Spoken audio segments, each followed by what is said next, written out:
Assalamualaikum, halo teman-teman semua. Perkenalkan kami dari kelompok 4. Nah, kelompok kami terdiri dari Maida Nur Afana, Mary Naika Laila, dan Muhammad Nur Salim. Kali ini kelompok kami akan membahas tentang cerpen. Cerita pendek atau cerpen adalah salah satu dari bagian dalam prosa yang berbentuk cerita fiksi dengan hanya satu konflik.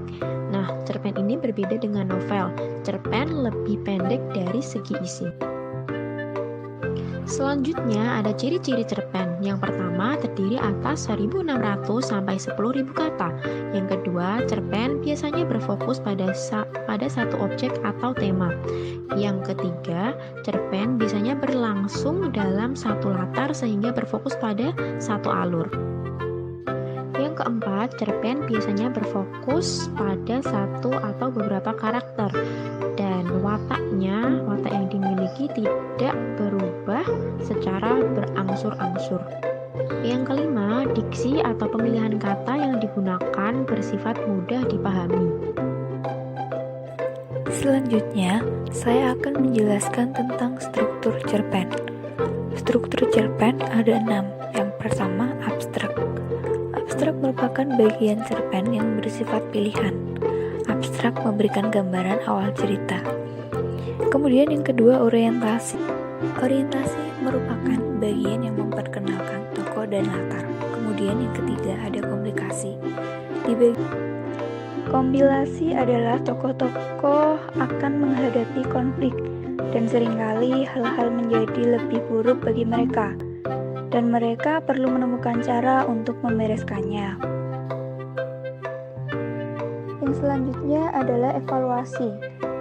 Pada bagian ini menyajikan perjalanan konflik sampai ke titik tertinggi yang setelahnya akan ditemukan pemecahan ataupun peleraian.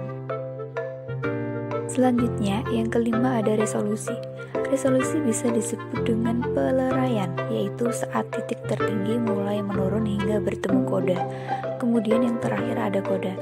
Koda merupakan bagian akhir pesan yang berisi pesan moral. Yang selanjutnya ada unsur intrinsik dan ekstrinsik cerpen. Yang pertama adalah unsur intrinsik cerpen. Ada tema, tokoh, penokohan, watak, latar, alur, sudut pandang, pesan, atau amanat. Selain unsur intrinsik cerpen, ada juga unsur ekstrinsik cerpen, yaitu ada 2. Yang pertama, latar belakang masyarakat. Latar belakang masyarakat dapat diketahui dengan cara dilihat dari sisi kondisi ekonomi, sosial budaya, politik, dan ideologi. Kemudian yang kedua ada kepengarangan. Kepengarangan merupakan sejarah hidup penulis mulai dari kondisi, sosial, psikologis, bahkan aliran sastra yang dianut memberikan gambaran lebih dalam ketika menganalisis cerpen. Kaidah kebahasaan cerpen. Yang pertama, menggunakan pendeskripsian yang kuat. Yang kedua, menggunakan frasa adverbial, kata keterangan waktu dan tempat. Yang ketiga, menggunakan kalimat langsung, tak langsung, ataupun dialog. Yang keempat, menggunakan kata-kata kiasan seperti dewi pagi yang artinya matahari. Yang kelima, menggunakan bahasa informal atau semi-formal. Berikut adalah salah satu contoh cerpen singkat.